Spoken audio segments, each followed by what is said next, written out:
My name is Chelsea, and I started working at 16, not out of desire, but out of necessity.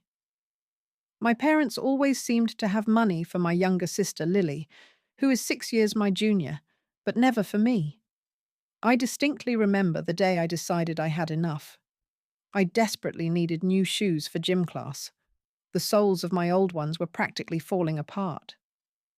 When I asked my mum for money, you'd think I was requesting a diamond necklace. Chelsea, do you think money grows on trees? Mum sighed, reluctantly opening her wallet. Here's $30. Make it work. $30 for gym shoes. I tried my best to hide my disappointment.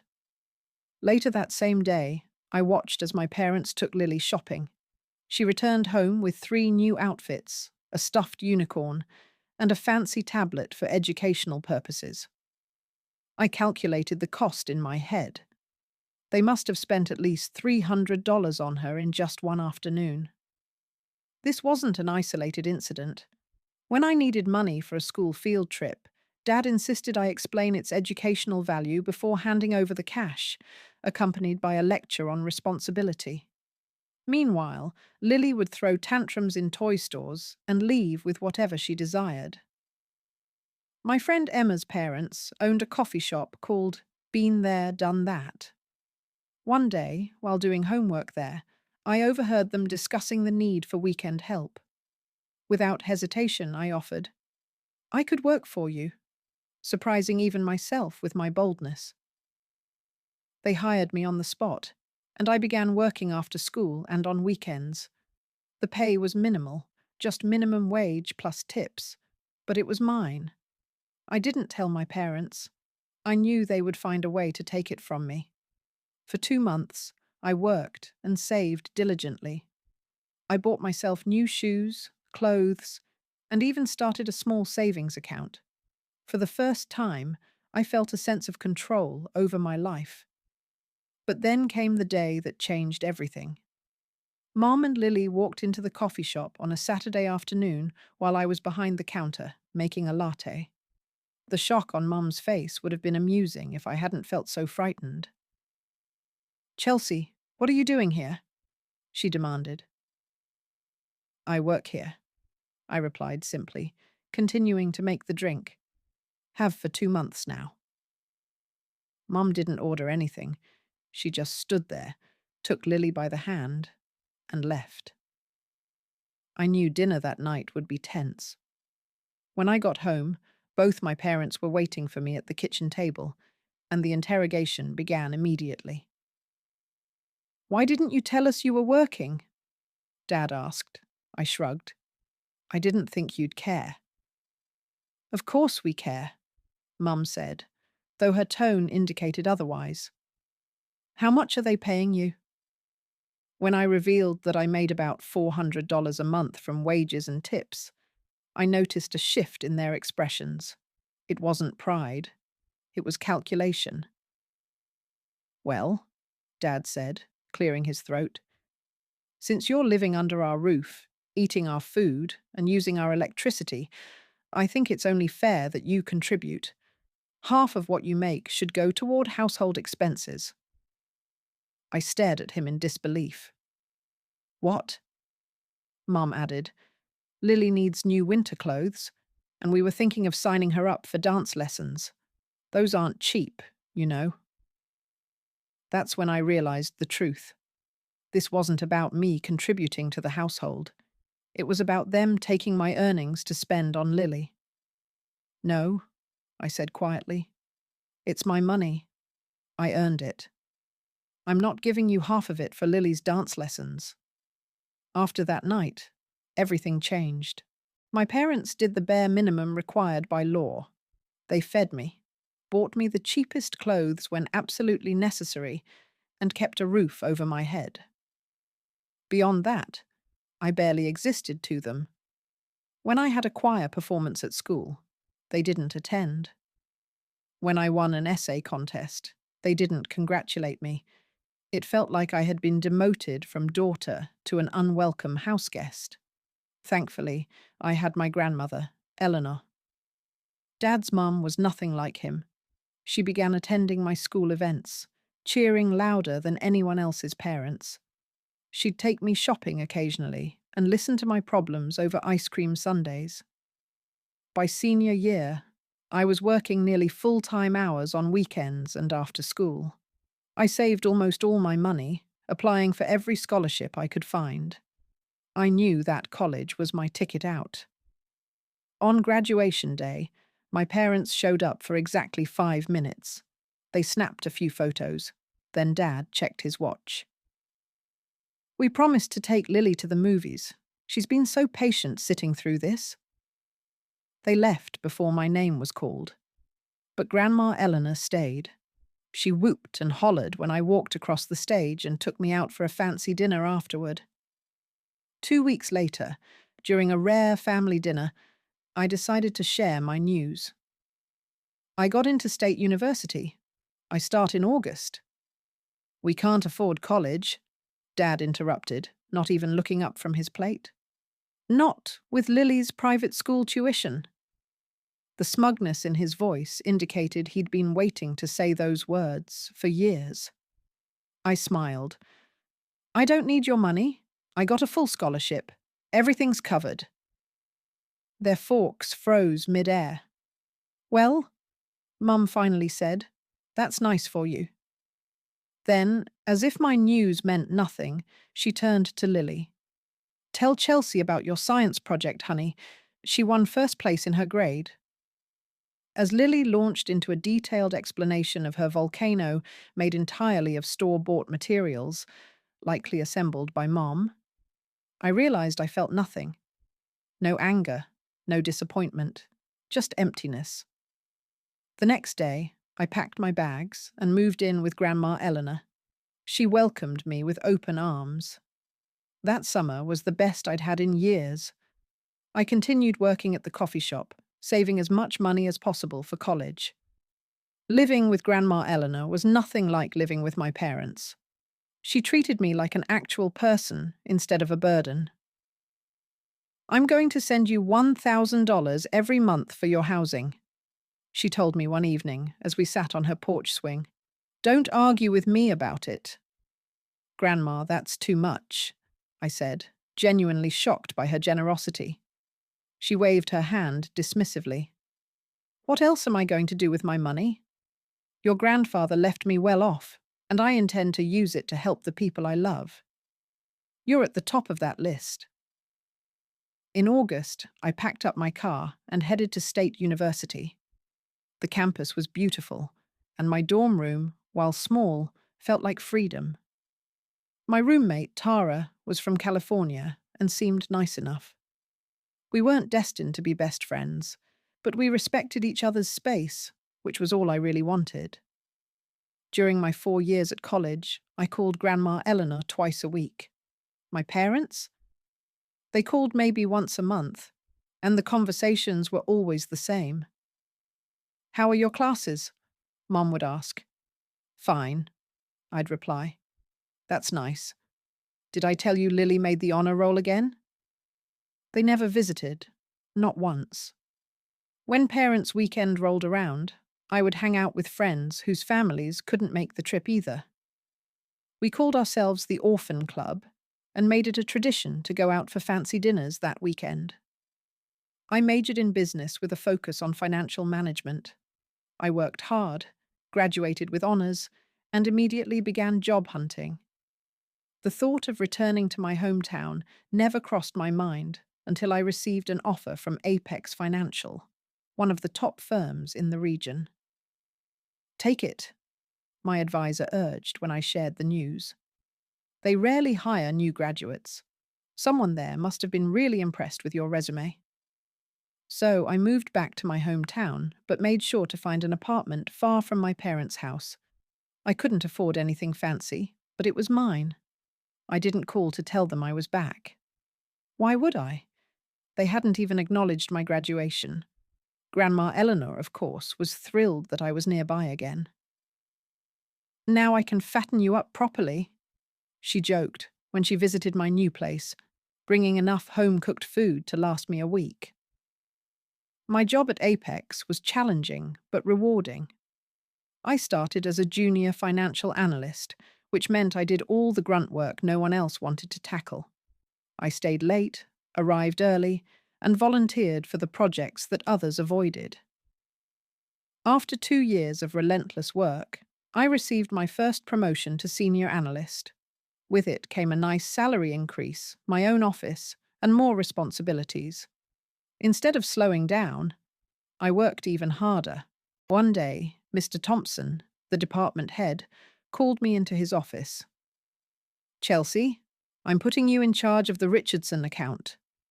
My heart nearly stopped. Richardson Enterprises was one of our biggest clients and known for being particularly demanding. "Are you sure?" I asked. "Absolutely. You've earned this chance. Don't mess it up." He smiled. But I knew he was serious.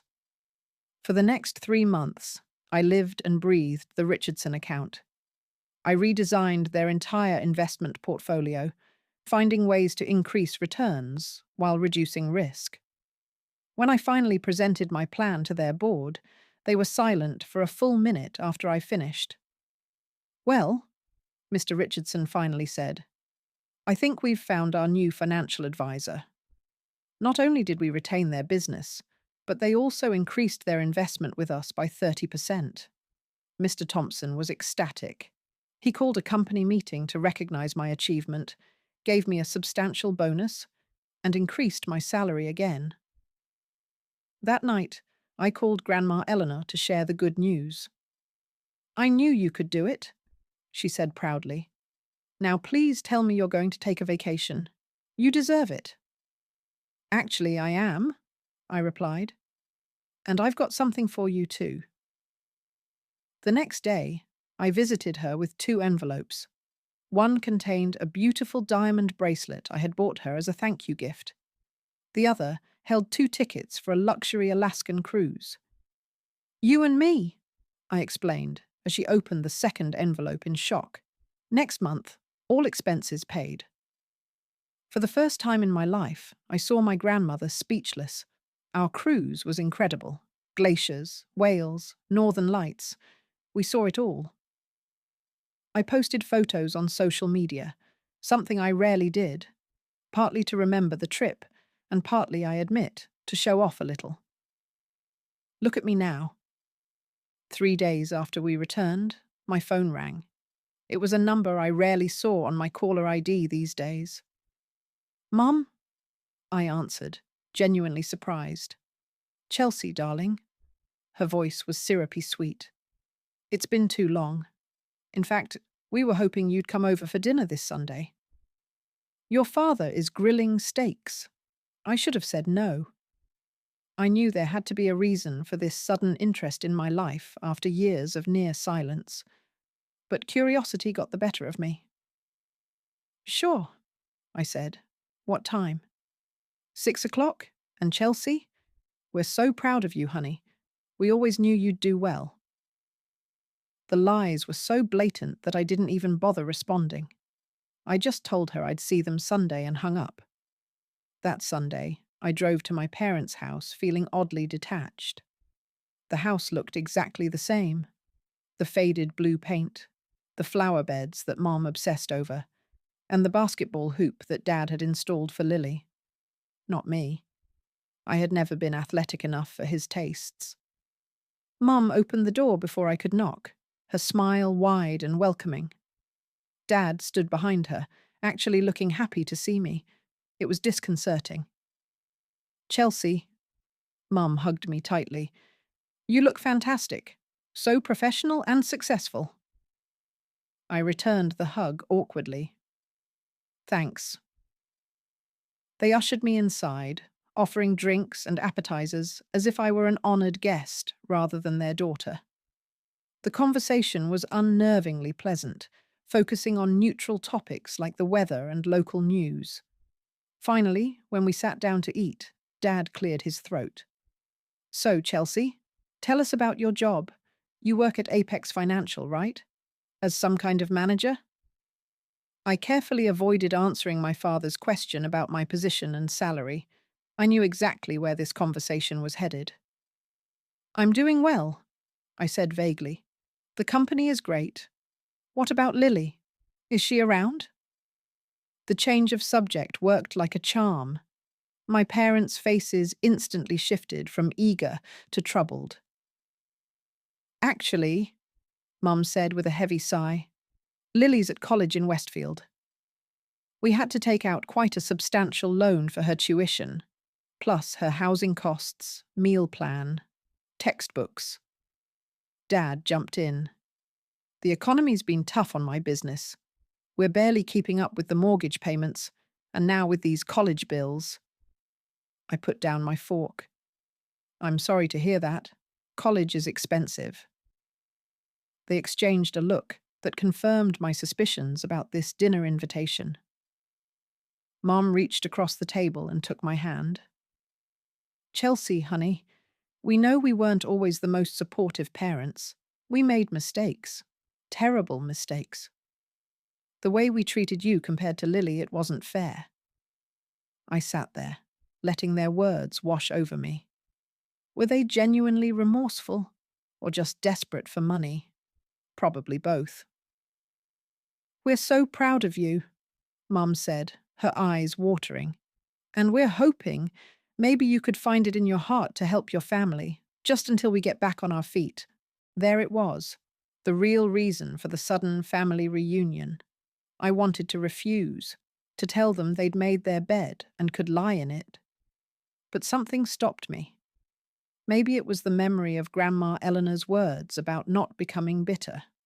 Or perhaps it was the realization that I could afford to help them without hurting myself financially. How much do you need? I asked. Relief flooded their faces, and Dad actually teared up. Just enough to help with the bills and loan payments. Maybe $1,000 a month? I nearly choked on my water. That was a significant sum, the same amount Grandma had given me for housing during college. But my recent promotion and bonus meant I could manage it. I can do that, I said finally. I'll set up a monthly transfer. They both burst into tears, thanking me profusely. I felt nothing, no warmth, no reconnection, just a vague sense that I was doing the right thing, despite their lack of deserving it. When I told Grandma Eleanor about my decision the next day, she surprised me by approving. You're a better person than they are, she said simply. That's something to be proud of.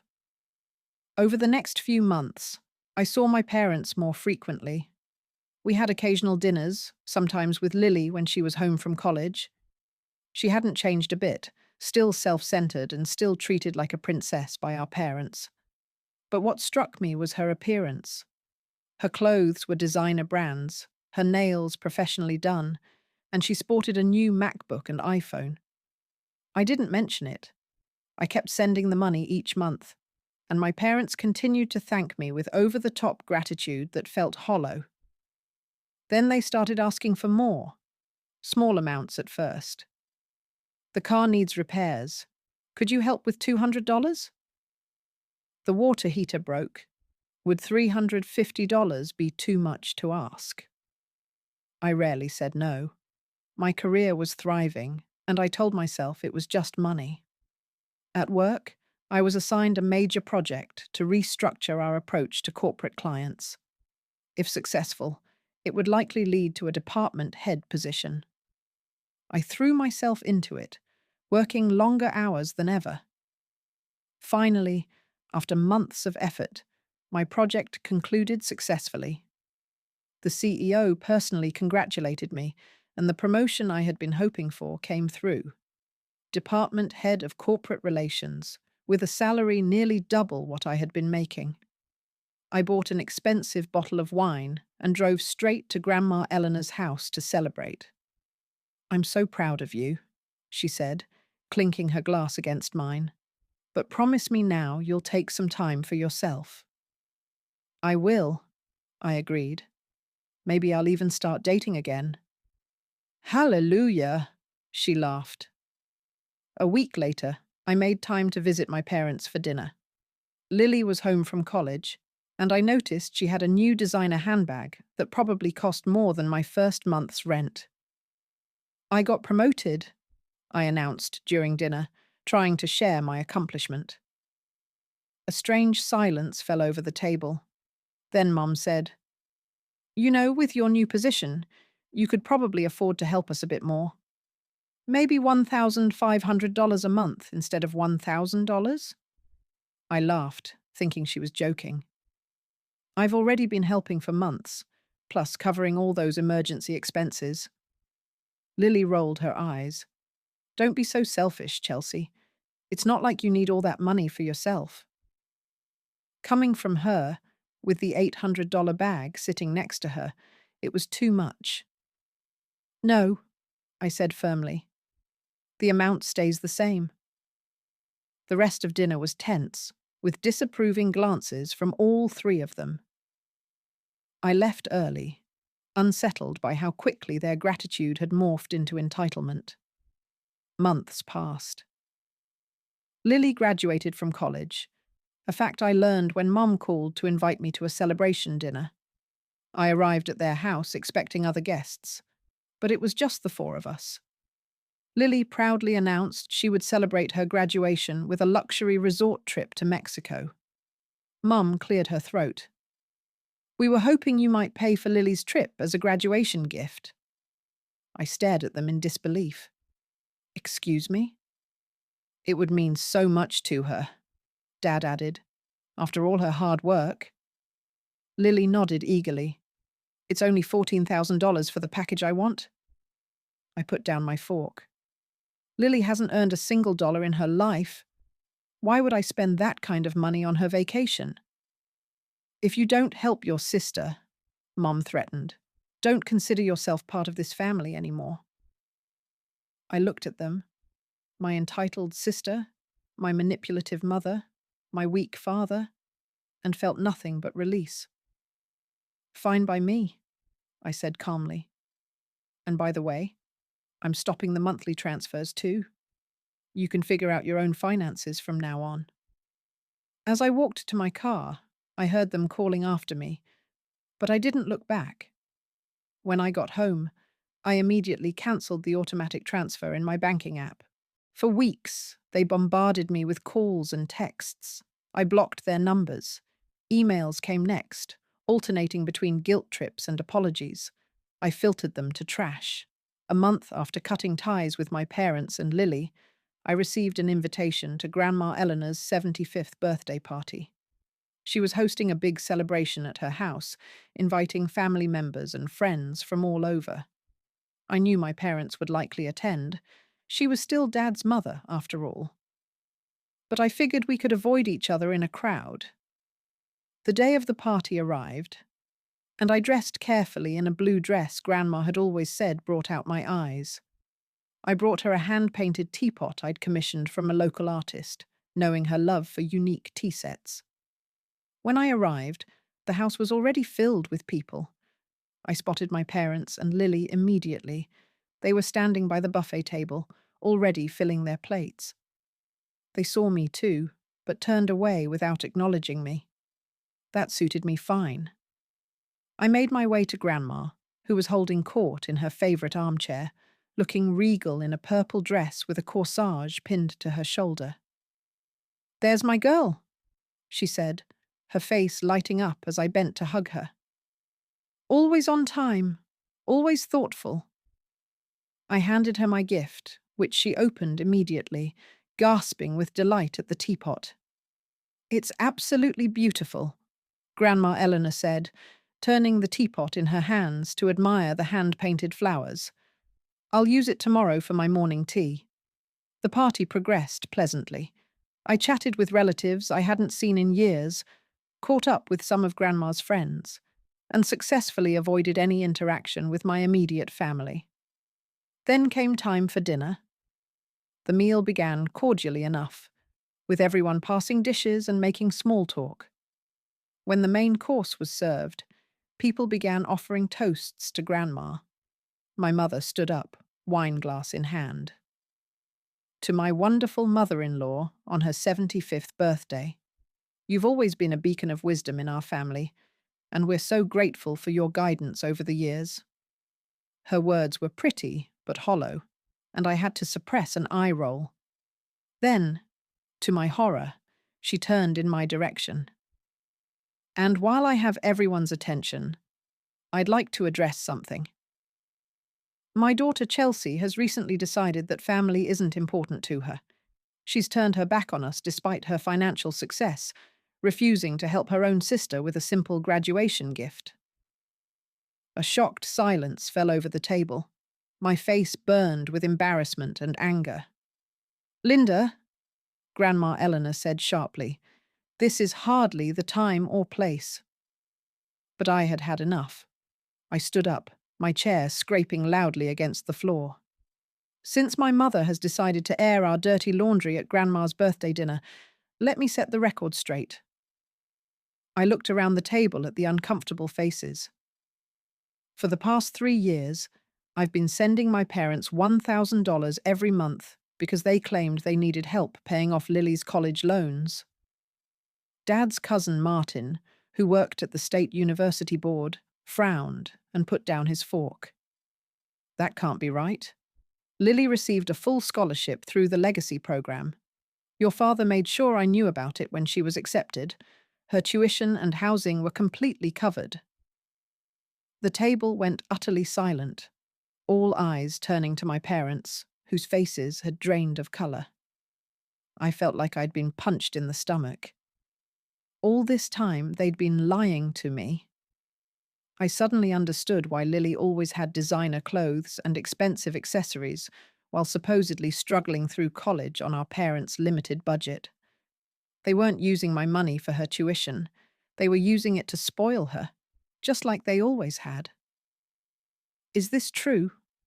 Grandma Eleanor asked, her voice dangerously quiet. My father stammered, "It's not what it looks like." "What exactly is it supposed to look like?" I found my voice, shock turning quickly to rage. "You took $36,000 from me under false pretenses. You made me believe I was helping with education costs when you were just funding Lily's lavish lifestyle." My mother tried to recover. "We needed that money for other things. The house, bills." Grandma Eleanor slowly stood up, her small frame suddenly imposing. "Robert, Linda, I think you should leave." "Mum, please," Dad began. "No." Her voice was firm. "You lied to your daughter. You took advantage of her success and generosity. You are no son of mine right now." She turned to Lily, who was staring down at her plate. "And you. Did you know about this?" Lily's silence was answer enough. "All of you, out of my house," Grandma continued. "And Robert, you should know that I will be revisiting my will. I have no intention of leaving anything to people who would behave this way."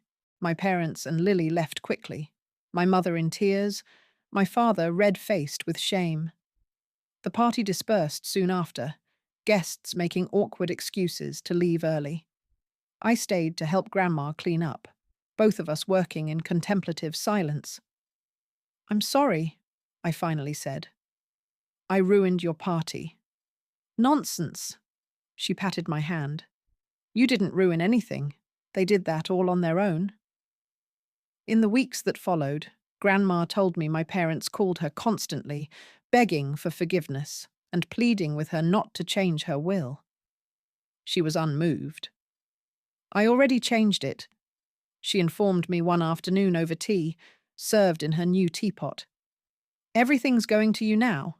You're the only one who's shown real character in this family."